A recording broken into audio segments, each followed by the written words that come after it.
Java was really, really popular when it came out. You don't realize how popular Java was. Like, Java was the thing that was going to save everybody from the complexities of programming. We're going to have an engineered version. Like, when you're making a bridge, you only have certain kind of set of decisions you can make, right? You're going to pretty much use a compression and tension kind of, that little crisscross diamond pattern, whatever it's called, and you're going to engineer it to be a specific way. And so Java was kind of promising this, like, bringing engineering into software. And so trusses. There you go. And there's only a couple different ways you can build bridges, and that's why a lot of times they either use that or the tension cables up top. But either way, with Java being the way it was, Java was designed to be an LL1 compiler. It was actually the if-else that screwed that, and it just had this, like, really just, like, strong influence from Smalltalk, and, like, this is what it's going to be, is everything is going to be one class per file, and you build it this way, it's engineered, it's going to be great, and that's what it's going to be. And so every language after that started to kind of, like, try to, like, this was an emulation for a decade. People wanted this to be everywhere, right? That's why when you go use Node or anything with JavaScript, a lot of things are kind of really class-based, because that's just, like, the thought pattern. That was the zeitgeist of the time. Now, the zeitgeist has moved away, and languages that were created later said, absolutely not, this is not the way. And so the old hand came back in and said, dude, what the hell are you guys doing? What the hell are you guys doing right now? And so we went through the OOP, like the strict engineering OOP, and now we're kind of going back into what I think is the best place, which is like a procedural, functional, and sometimes you got to use a class every now and then. Like, I think you just got to put all that shit together.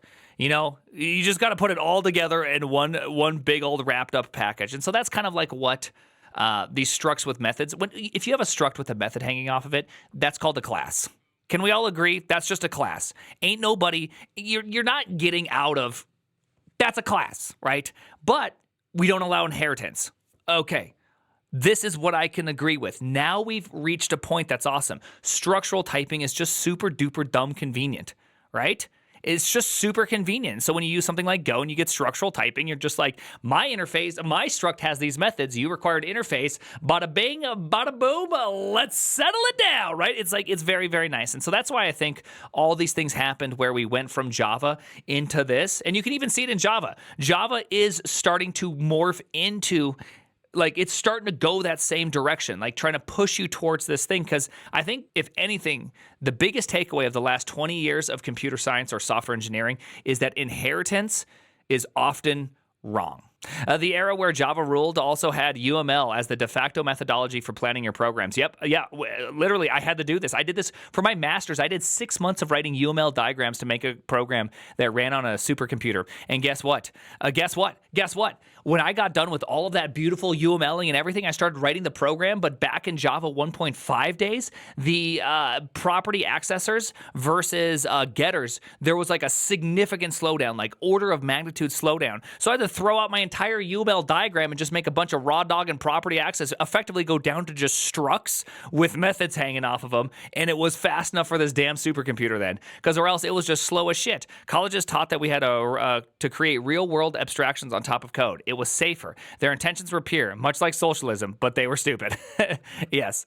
This is, I mean, everything works out on paper until you're actually doing the thing, right?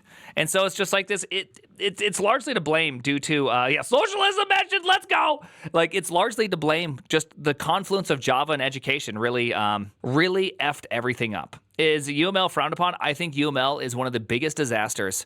The only thing good that came out of UML is sequence diagrams. Everything else is one of the biggest disasters.